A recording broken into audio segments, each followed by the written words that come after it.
The envelope arrived at the Library of Congress on a Tuesday morning in March 2019. Manila paper, unmarked except for a forwarding label from a private estate sale in Richmond, Virginia. Inside, a glass plate photographic negative wrapped in acid-free tissue paper. The plate was damaged. Someone had tried to smash it. Dr. Elena Morrison, senior archivist in the Prints and Photographs Division, held the plate up to the light streaming through her office window. Spiderweb cracks radiated from the upper right corner, spreading across the surface like frozen lightning.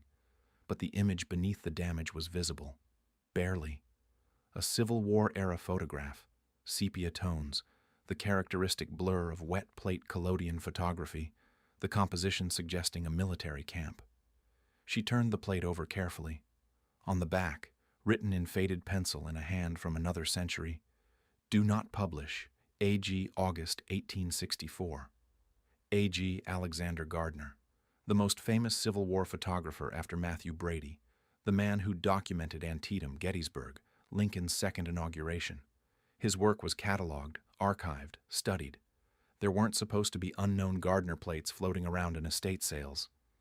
Elena carried the plate down 2 floors to the conservation lab. Her colleague, Marcus Chen, was scanning a collection of daguerreotypes from the 1850s. She set the damaged plate on his workstation. "Tell me what you see," she said. Marcus adjusted his magnifying lamp and leaned in. He studied the image for 30 seconds without speaking. Then he looked up at Elena with an expression she'd learned to recognize after 15 years working together. The look that meant, "This is going to be complicated." "Civil War camp," he said. "Union, based on the tent styles. Virginia, probably. That's Gardner's primary territory. Date looks right for 1864. He paused. Someone really tried to destroy this. These aren't preservation cracks from age. This is impact damage. Someone hit this plate with something hard, probably the back of a hammer or a similar tool. But they didn't finish the job, Elena observed. No, they damaged it enough to make it look destroyed, but not enough to actually obliterate the image. Almost like... Marcus trailed off, adjusting the magnification. Almost like they wanted it to look destroyed while actually preserving it. Elena pulled up a chair. "Can you scan it?" "Better. I can scan it with the new high-resolution system we got last year.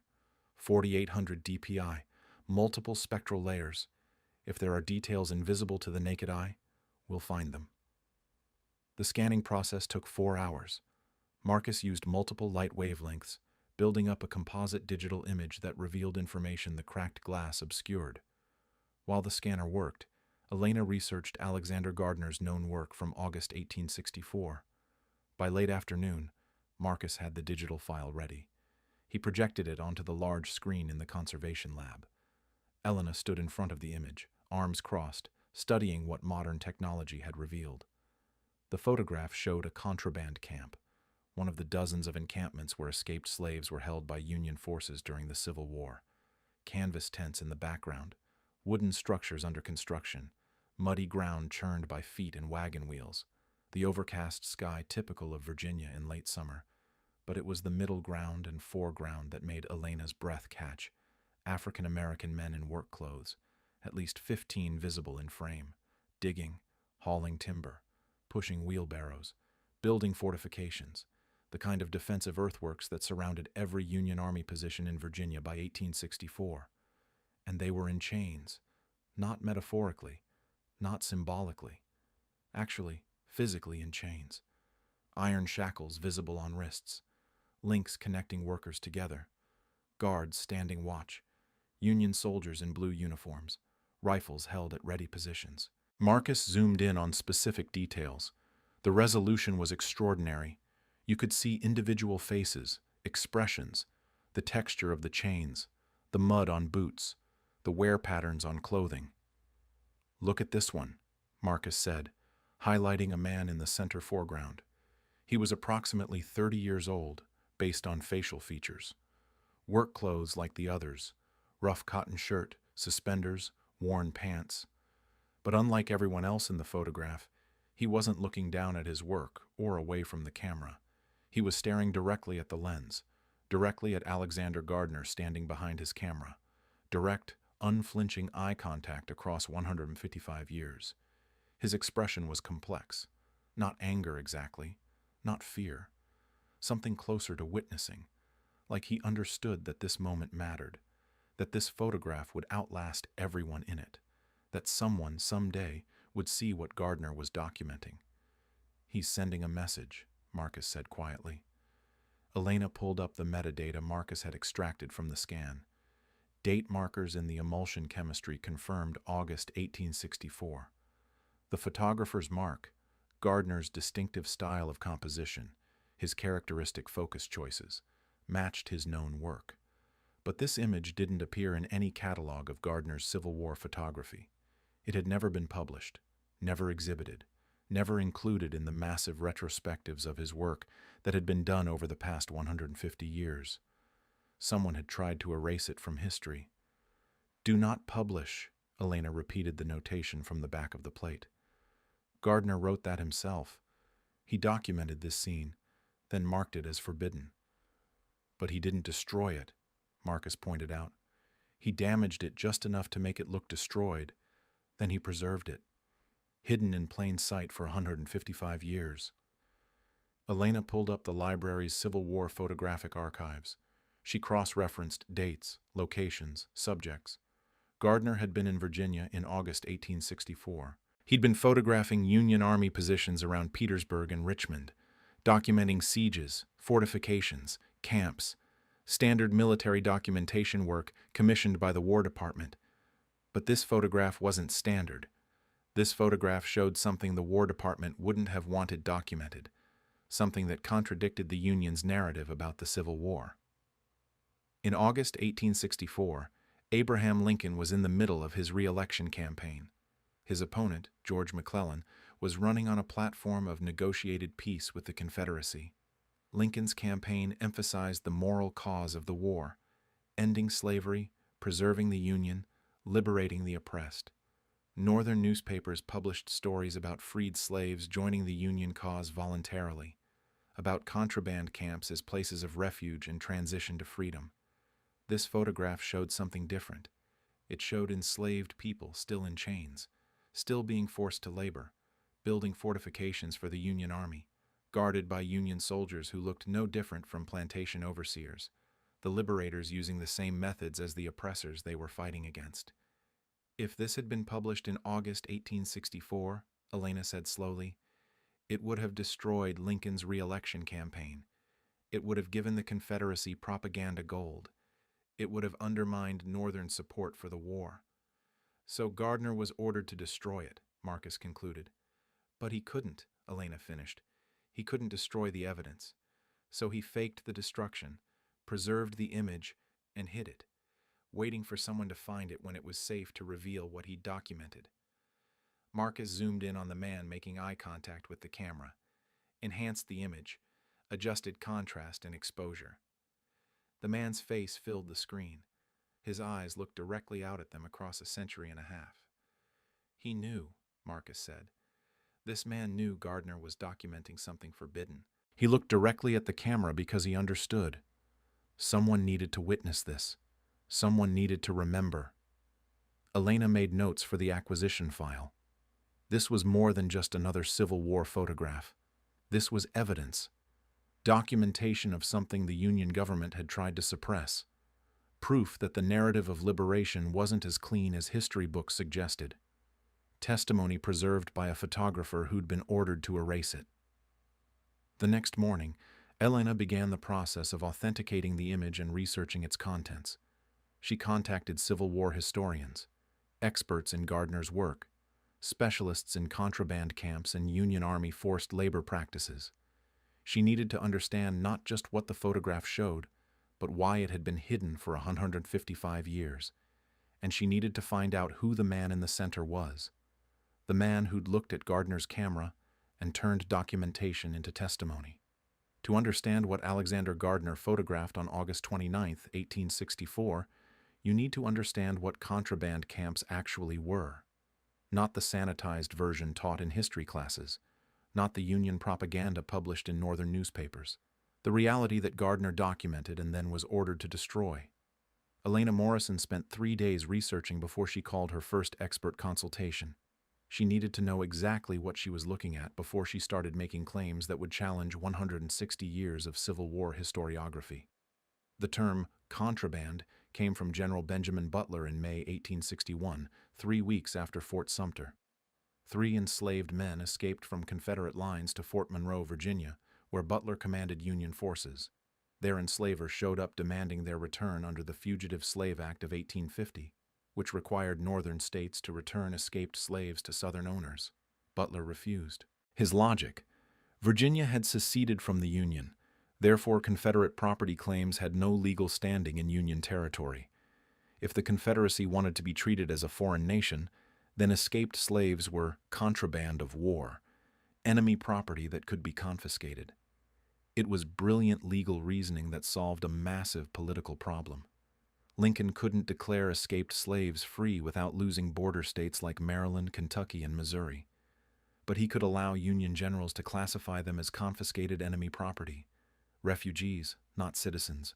Contraband, not people. Within months, thousands of escaped slaves arrived at Union lines across the South. They came expecting freedom. They found camps, enclosed areas, often surrounded by earthwork walls or palisade fences, guards at entrances, rations distributed, work assignments given, men separated from women, children separated from parents, authorities making decisions about every aspect of daily life. The camps had names that sounded like liberation: Freedmen's Village, Camp Barker, Contraband Camp Number 3. The reality was closer to open-air prisons where the inmates were simultaneously refugees and forced laborers. Dr. James Whitfield, a historian at Howard University specializing in Civil War forced labor, sent Elena a 40-page document in response to her inquiry. She read it twice, taking notes, cross-referencing with the photograph Marcus had enhanced. The Union Army needed labor, massive amounts of labor. Building fortifications required thousands of workers digging trenches, moving earth, cutting timber, constructing palisades. Transporting supplies from railheads to frontline positions required more workers. Maintaining camps, cooking, cleaning, laundry, medical care required more. The Army of the Potomac alone had over 100,000 soldiers in Virginia by 1864. Supporting that force required an infrastructure that depended on contraband labor. The Army didn't pay contraband workers. They received rations, often substandard, frequently insufficient. They received shelter, tents in summer, overcrowded wooden barracks in winter. They received clothing, worn uniforms, cast-off equipment, but they didn't receive wages. They weren't soldiers. They weren't employees. They were contraband. Confiscated property put to use by their confiscators. Work assignments were mandatory. Men who refused could be denied rations, physically removed from camps, turned over to local authorities. The Army maintained discipline through the same methods plantations had used: control of food, control of shelter, control of movement. The main difference was that overseers wore Union blue instead of civilian clothes. Whitfield's document included mortality statistics that Elena had never seen in mainstream Civil War histories. Contraband camps had death rates between 20% and 40% annually. Disease killed most: typhoid, dysentery, pneumonia, tuberculosis spreading through crowded conditions with inadequate sanitation. Overwork killed others. Malnutrition killed more. The Army kept records of deaths in military hospitals, but not deaths in contraband camps. The people who died in these camps didn't appear in official casualty lists.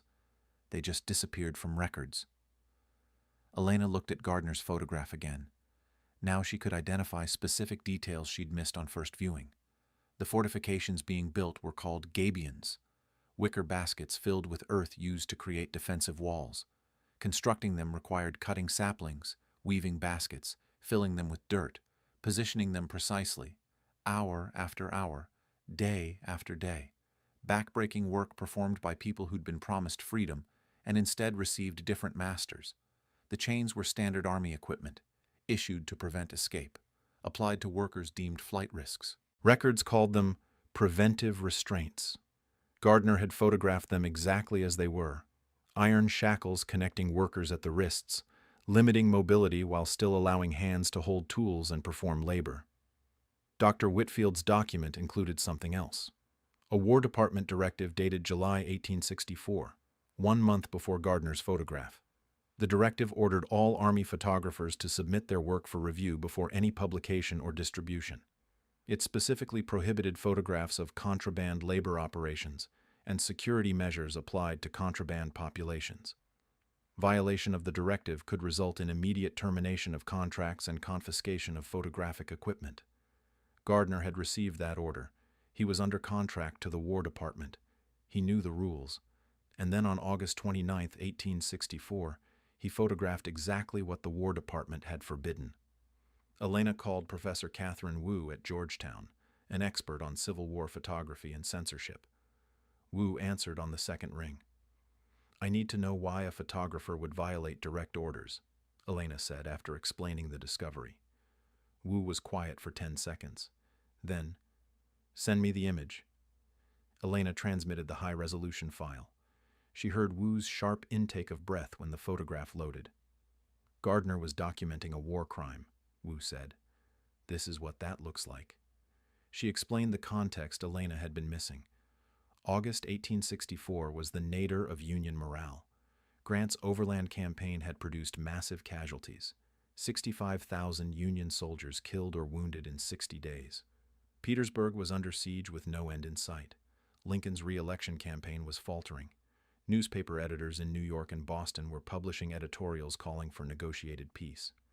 George McClellan, running against Lincoln on a platform of ending the war, was ahead in polls. Lincoln's campaign strategy depended on maintaining Northern support for the moral cause of the war, ending slavery, liberating the oppressed, creating a more perfect Union. Campaign literature featured stories of grateful freed slaves joining the Union cause voluntarily. Illustrations showed contraband camps as temporary refuges where freed families waited peacefully for the war to end and their new lives to begin. Gardner's photograph showed something that would destroy that narrative. It showed enslaved people still in chains, still being forced to labor, still under guard, the liberators using the same methods as the enemy they were fighting. If published in August 1864, that photograph would have appeared in every Democratic newspaper in the North within a week. It would have dominated the news cycle. It would have been visual proof that the Union's moral claims were propaganda. Lincoln would have lost the election, Wu said. McClellan would have won. He would have negotiated peace with the Confederacy. The Union would have split permanently. Slavery would have continued in Confederate states indefinitely. That photograph could have changed the entire outcome of the Civil War. Elena understood. Gardner had been ordered to destroy the photograph not because of what it showed, but because of what it could do. "But he didn't destroy it," Elena said. "No," Wu agreed. "He preserved it." "Why?" Elena thought about the man in the photograph, the one looking directly at Gardner's camera, the expression of witness, the understanding that this moment mattered. "Because someone asked him to," Elena said. She pulled up the enhanced image of the man's face, studied his eyes, his expression, the way he positioned his body despite the chains. He wasn't just being photographed. He was communicating, making sure Gardner understood what needed to be preserved. Elena spent the next 2 days researching contraband camp records. Most were incomplete. Many had been destroyed or lost. But Fort Stevens, the installation where Gardner had photographed, maintained detailed records that had been transferred to the National Archives in 1892. She requested files for August 1864. The records arrived by secure courier the following week. 3 boxes of documents, muster rolls listing names of contraband workers, work assignments, ration distributions, punishment logs, medical reports, death certificates. Elena started with work assignments for August 29, 1864. Fortification construction detail, 15 men, listed by name, approximate age, origin plantation, date of arrival at camp. Third name on the list, Samuel Johnson, age 31, escaped from Hanover County, Virginia, March 1864, assigned to Gabion Construction Detail, August 1864. Elena cross-referenced with the photograph, matched the man staring at the camera with the third name on the work detail list. Samuel Johnson. She had his name. She kept reading. Samuel Johnson had arrived at Fort Stevens in March 1864 with his brother Thomas and nephew Moses. They'd escaped together from a plantation 15 miles north. The intake record noted Samuel as literate, speaks clear English, leadership qualities observed. He'd been assigned to the construction detail within a week. The punishment log had one entry for Samuel Johnson, July 1864. Refused work assignment, denied rations for 2 days, compliance achieved. The note was signed by Lieutenant George Harker, officer in charge of contraband operations. Elena found Harker's correspondence in another file box. He'd written to his superior in July 1864, complaining about Samuel Johnson. The letter described him as insolent, questioning of authority, prone to speaking with other contraband about their treatment. Harker had recommended preventive restraints be applied. The recommendation was approved August 15, 1864, 2 weeks before Gardner's photograph. Samuel Johnson had been put in chains for questioning why he was still being forced to work without pay 4 months after escaping slavery. Elena checked the medical logs. Samuel Johnson, age 31, died October 18, 1864. Cause of death? Fever. No additional details. No note about notifying family. No record of burial location. 7 weeks after being photographed. 6 weeks after being put in chains for asking when he would be free. She found one more document at the bottom of the third box, a note written on War Department letterhead, dated September 3, 1864, 5 days after Gardner's photograph. It was addressed to Alexander Gardner, photographer, Army of the Potomac. Your services are no longer required. Submit all photographic plates and equipment to Quartermaster Corps by September 10th. Contract terminated effective immediately. Gardner had been fired 5 days after photographing what he'd been ordered not to photograph. Someone had discovered what he'd done. Someone had ended his career for preserving evidence of Union war crimes. But they hadn't found the photograph. Gardner had hidden it too well, damaged it just enough to make it look destroyed, preserved it anyway, because Samuel Johnson had looked at him with eyes that said, "Document this. Remember. Bear witness."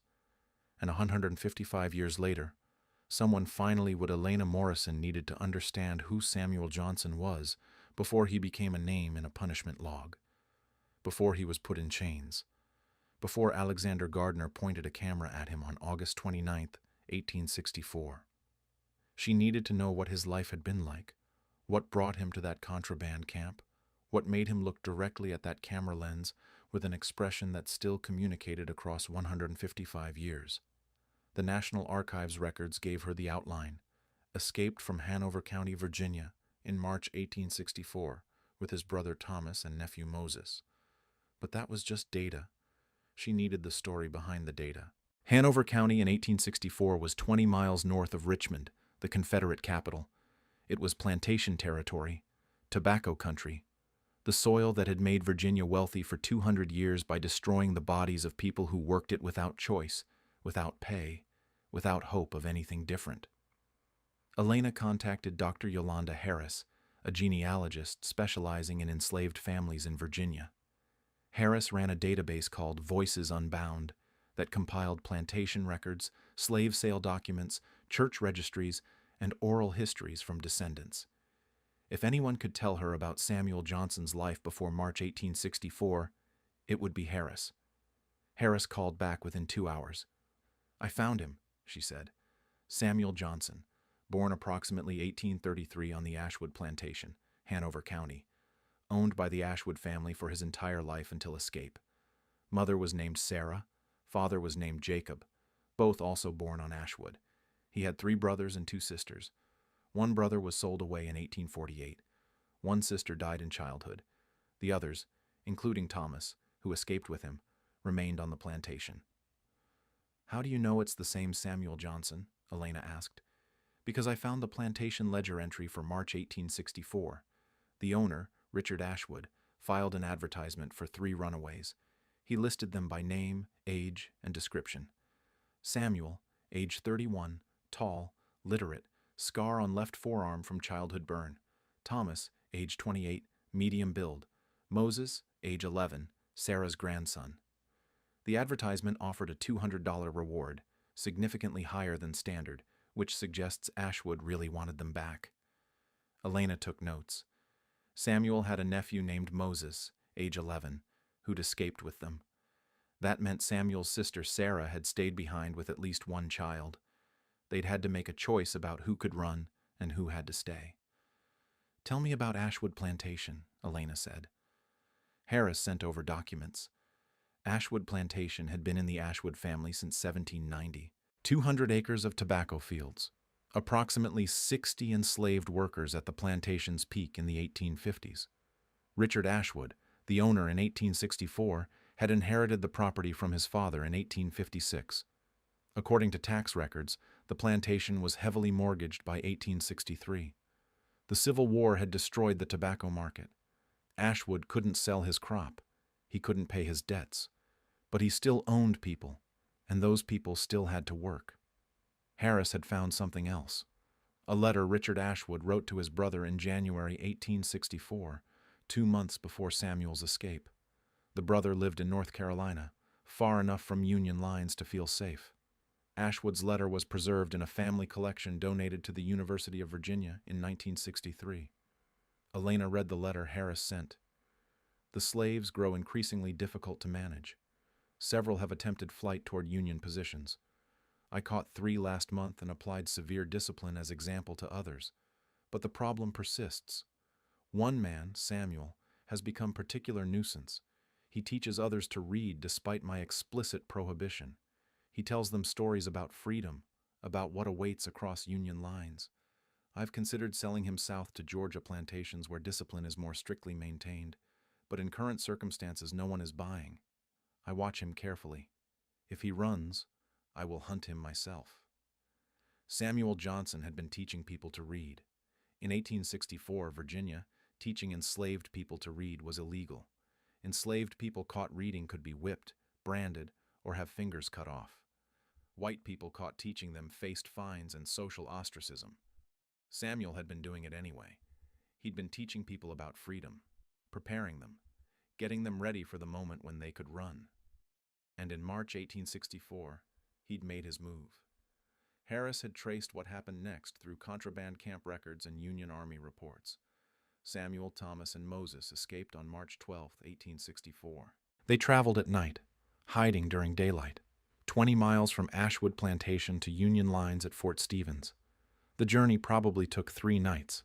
They arrived March 15th, crossed into Union territory, and immediately filed for contraband status. The intake officer at Fort Stevens had asked them standard questions: names, ages, origin plantation, reason for escape, special skills. Samuel listed his skills: carpentry, literacy, leadership. That last one was unusual. Most contraband refugees didn't list leadership as a skill. It wasn't something plantation owners looked for. But Samuel understood that the Union Army might value it differently. He was presenting himself not as a refugee waiting for help, but as someone who could contribute, organize, lead.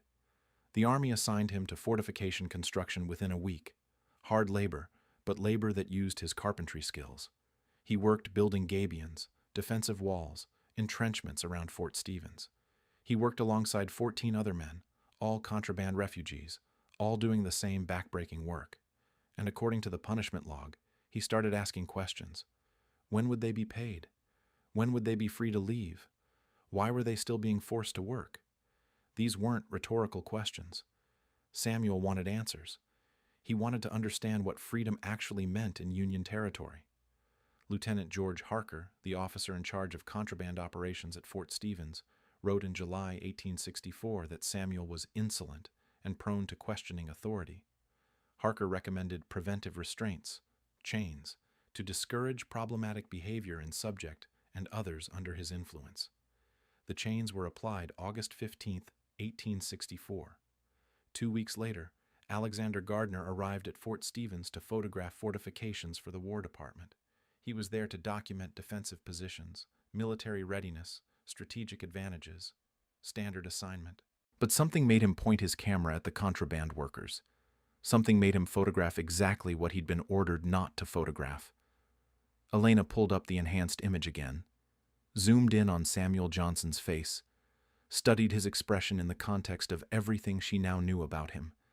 He'd been born enslaved, lived 31 years without freedom, watched his brother sold away, lost his sister in childhood, taught himself to read despite laws forbidding it, taught others despite the risk, planned an escape, convinced his brother and nephew to risk everything, made the run to Union lines expecting liberation, found continued enslavement under different masters, started asking why, was put in chains for asking.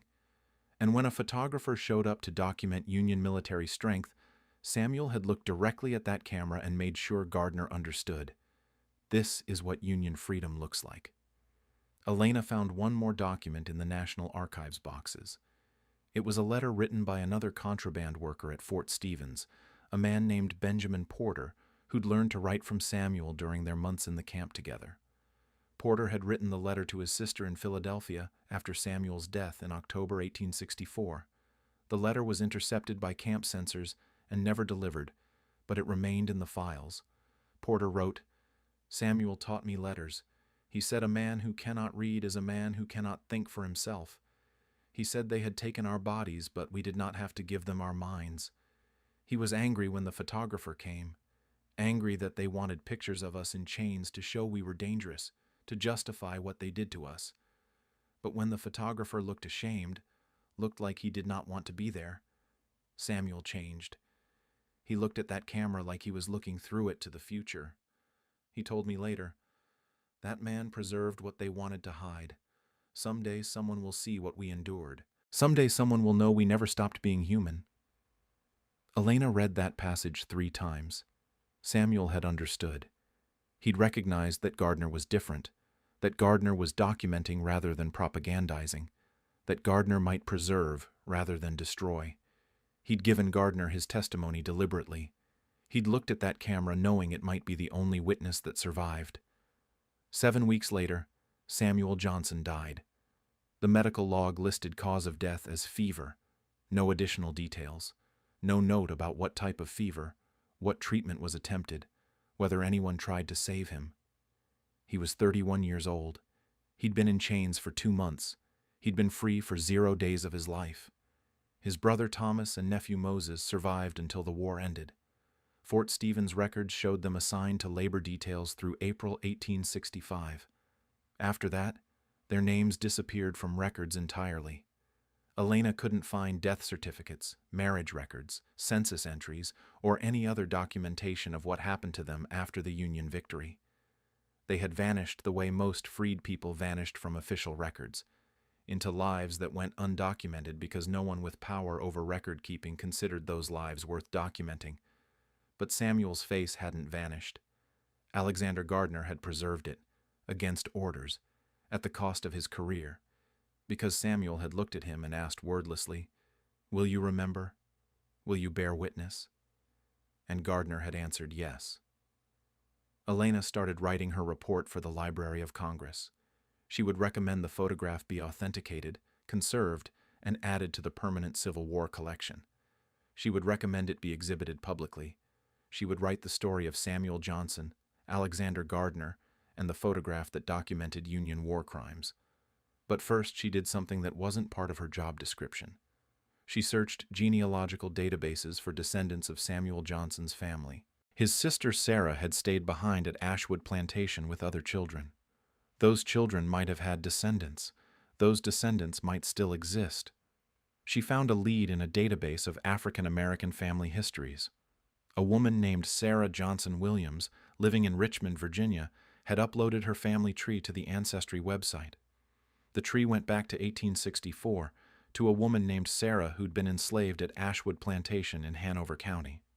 Sarah had 3 children. One son was named Thomas. Another son was named Samuel. Disappeared March 1864. Elena sent an email to the contact address. The response came back within an hour. "Are you asking about my great-great-great-grandfather Samuel Johnson? We've been trying to find out what happened to him for 5 generations. My grandmother told me stories. She said Samuel and his brother ran for freedom, and we never heard from them again. She said Samuel could read, that he taught others, that he was brave. She said he died before he could come back for the rest of the family. Do you know where he's buried? Elena stared at the message. She didn't know where Samuel was buried. The Fort Stevens records listed no burial location. But she knew something else. She knew what he looked like. She knew the expression on his face on August 29th, 1864. She knew he'd died trying to make someone remember. She replied, I found his photograph. He's looking right at the camera, right at us, like he knew someone would finally see. Would you like to see him? The response was immediate. Yes. Elena attached the high-resolution scan. Sent it. 15 minutes later, her phone rang. It was Sarah Johnson Williams. She was crying. That's him, she said. That's Samuel. I can see it. My grandmother described him exactly like this. Strong face, eyes that looked through you. She said he never looked down, never acted like he was less than anyone else, even when they beat him for it. Look at his eyes in that picture. He's not looking down. No, Elena agreed. He's not. Why is he in chains? Elena explained. The contraband camp, the forced labor, the punishment for questioning authority, the War Department censorship, Gardner's career-ending decision to document it anyway. Samuel's deliberate choice to look at the camera, to make sure someone saw, to make sure someone remembered. Sarah was quiet for a long time. Then, they told us he died free. The family story was that he made it to Union lines and died free. We didn't know it was like this. We didn't know freedom meant being chained up and worked to death by the people who were supposed to be liberating him. I'm sorry, Elena said. Don't be sorry. Be angry. And make sure everyone sees this. Make sure they know his name. Make sure they understand what contraband actually meant. Samuel asked someone to remember. You found him. Now make sure the world sees what he wanted them to see. Elena promised. And 6 months later, when the photograph was exhibited at the Smithsonian, Sarah Johnson Williams stood in front of the image. She touched the glass where her great-great-great-grandfather's face looked out across 155 years. She read the placard explaining who he was, what happened to him, why Gardner photographed him, why the photograph had been hidden. And she said, loud enough for everyone in the gallery to hear, his name was Samuel Johnson. He died in chains while wearing the word freedom. Remember him. The exhibition opened at the National Museum of African American History and Culture on October 12, 2020, 156 years and 1 day after Samuel Johnson's death. The timing was deliberate. Elena Morrison had insisted on it. The date mattered. The commemoration mattered. The recognition that this man had died without justice and that justice was still incomplete mattered. The photograph was displayed in the museum's Slavery and Freedom Gallery, positioned between exhibits on the Underground Railroad and Reconstruction. It occupied an entire wall. The original cracked glass plate negative was mounted in a climate-controlled case. Next to it, a large-format print showed the enhanced digital scan, every detail visible. Samuel Johnson's face, larger than life, looked out at visitors with that expression of witness and defiance that had survived 156 years. The placard explained everything Elena and her colleagues had uncovered. Contraband labor at Fort Stevens, Virginia. Photograph by Alexander Gardner, August 29, 1864. This photograph was ordered destroyed by the War Department in 1864. Gardner damaged the glass plate to appear compliant, but preserved the image. It documents Union Army use of forced labor by escaped slaves classified as contraband of war. The man in the center is Samuel Johnson, age 31, who escaped from Ashwood Plantation in Hanover County, Virginia, with his brother Thomas and nephew Moses on March 12, 1864. Johnson was literate and taught others to read, despite Virginia laws prohibiting enslaved people from literacy. He questioned Union Army labor practices and was placed in chains on August 15, 1864, as preventive restraint. Johnson died in Union custody on October 18, 1864, 7 weeks after this photograph was taken. Official cause of death? Fever. No burial location is recorded. Gardner's contract with the War Department was terminated on September 3, 1864, 5 days after he took this photograph. He preserved it for 155 years until its discovery in 2019. This photograph is evidence of war crimes committed by Union forces against people who sought freedom and found continued enslavement. The exhibition attracted immediate attention. The Washington Post published a front-page story. The New York Times ran a feature in their Sunday magazine. NPR produced a half-hour documentary. Historians who'd spent careers studying Civil War contraband camps called Elena to thank her for making visible what they'd been documenting in archives for decades without public recognition. But the most significant response came from lawyers. On November 18, 2020, a class action lawsuit was filed in federal district court for the District of Columbia. The plaintiffs were 847 descendants of people who'd been held in Union Army contraband camps between 1861 and 1865. They sued the United States government for forced labor, unlawful imprisonment, and violations of human rights that had never been remedied. The lead plaintiff was Sarah Johnson Williams, Samuel Johnson's great-great-great-granddaughter. The lawsuit's legal theory was novel but grounded in precedent. Japanese Americans interned during World War II had received reparations in 1988. Survivors of the Tuskegee syphilis study had won compensation. Native American tribes had won settlements for treaty violations. The descendants argued that contraband camps represented a similar injustice. People who'd been promised freedom in exchange for Union loyalty, but received continued forced labor instead. The government had never acknowledged this wrong, never apologized, never provided compensation. The evidence was extensive. Historians had compiled records from dozens of contraband camps, mortality rates, work assignments, punishment logs, medical records showing preventable deaths from disease, malnutrition, and overwork, correspondence proving War Department knowledge of conditions, directives proving deliberate suppression of documentation. And now they had something visual, something undeniable. Gardner's photograph. The government's initial response was to move for dismissal. The statute of limitations had expired. The plaintiffs lacked standing. The claims were too remote. The wrongs, if any occurred, had been committed by individuals, not the government as an institution. Contraband camps had been wartime necessity, not intentional rights violations. The motion was denied. Federal Judge Patricia Reyes wrote in her ruling, "The plaintiffs present credible evidence that the United States government systematically used forced labor against people who'd been legally classified as enemy property, but who were, in fact, human beings seeking protection." The government's subsequent suppression of photographic evidence, including termination of Mr. Gardner's contract 5 days after he documented conditions at Fort Stevens, suggests knowledge of wrongdoing. This case will proceed to discovery. Discovery revealed documents the government had never released publicly. Internal War Department correspondence from 1864 discussing contraband camp conditions and the need to prevent inflammatory photographs from reaching northern newspapers. Directives ordering photographers to submit all work for review before publication. Lists of photographers whose contracts had been terminated for failure to comply with documentation standards. Bureaucratic language for photographing what they'd been told not to photograph. One document particularly stood out. A memo from Secretary of War Edwin Stanton to President Lincoln, dated August 1864, discussing contraband labor policy. Stanton wrote, "We require their labor to build fortifications. We cannot pay wages to all who claim freedom. The exigencies of war necessitate their continued service. After victory is secured, the question of their status can be resolved. Until then, they remain government property under contraband classification." Lincoln had written in the margin, "This troubles me. We fight to end slavery while practicing a version of it ourselves, but I do not see alternative given present circumstances." The marginal note proved Lincoln knew.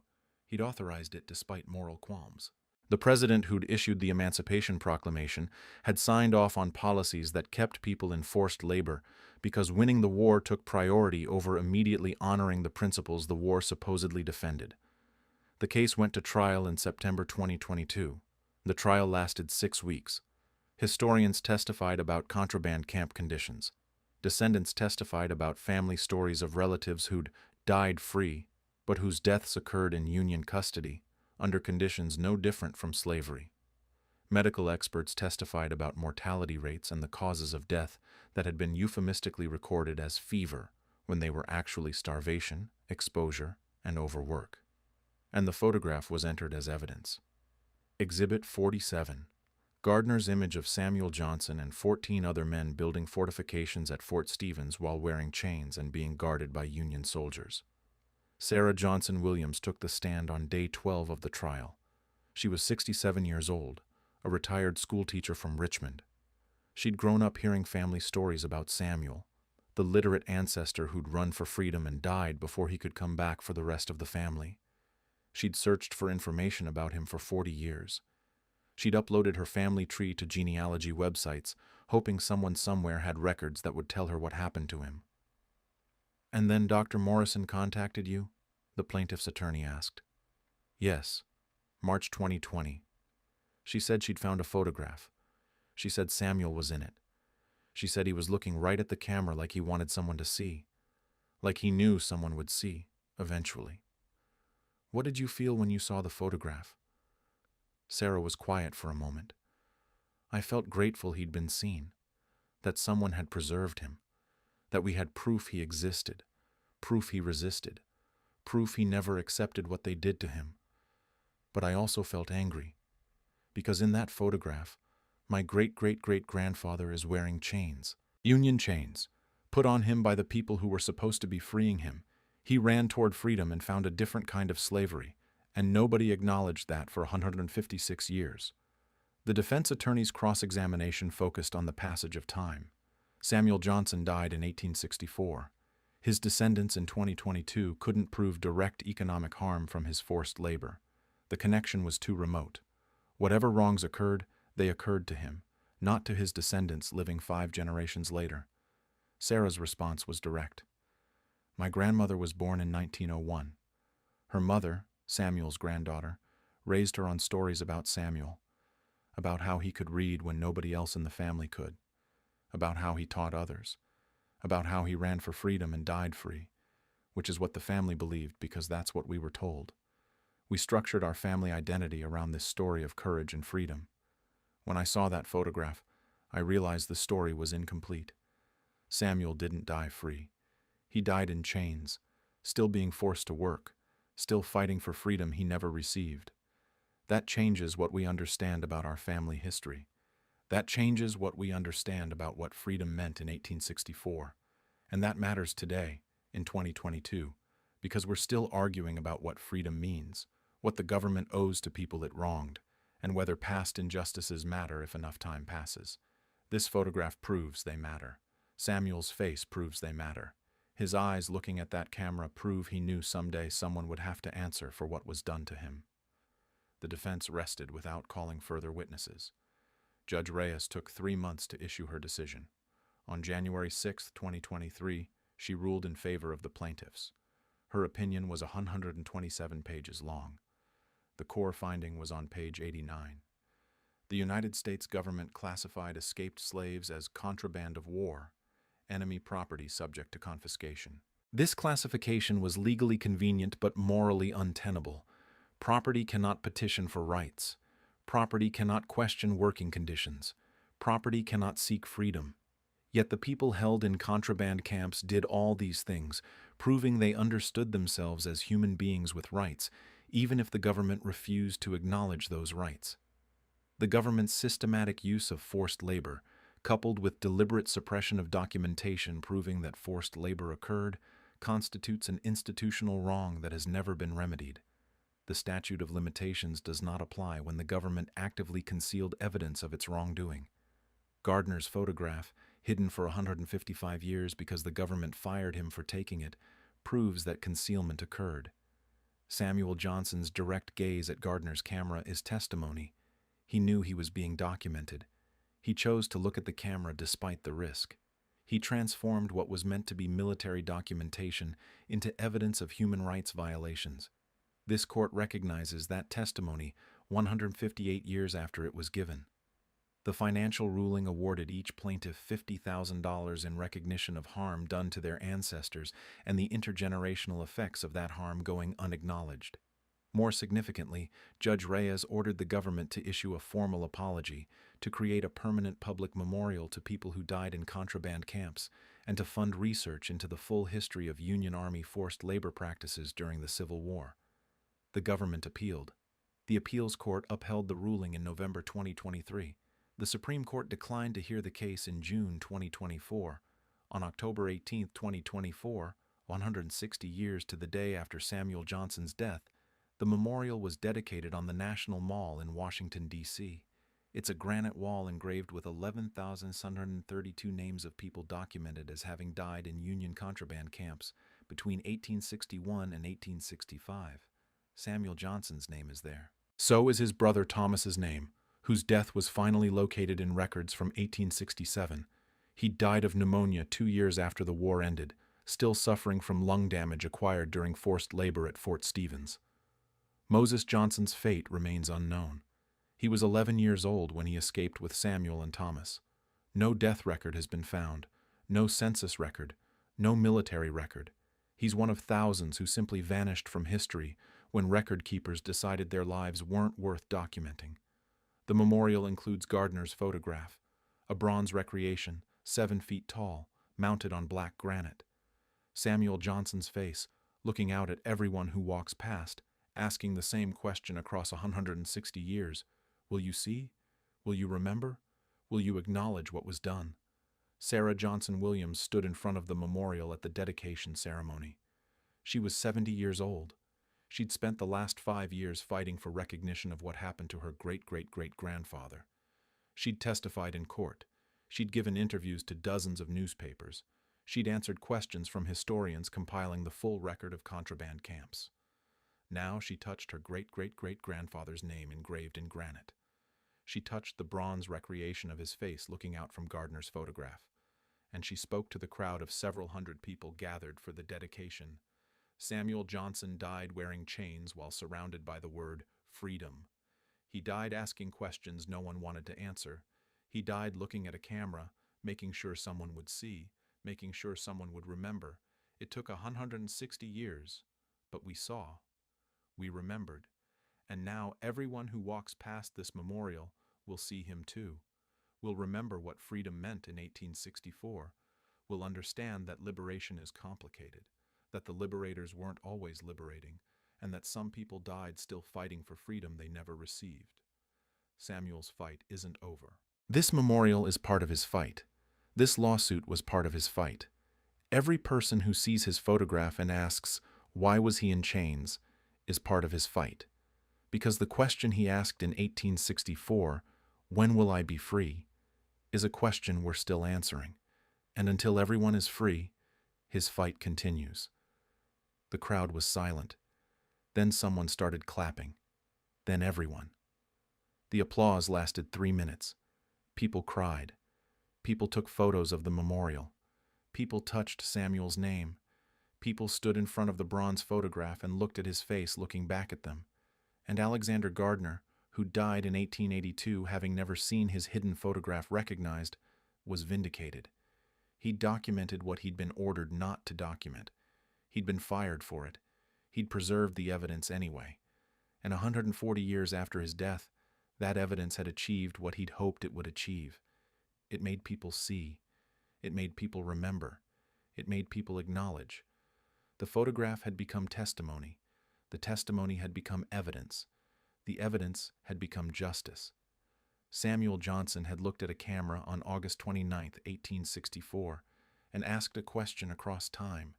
Will anyone see? Will anyone care? Will anyone make this right? On October 18, 2024, the answer became yes.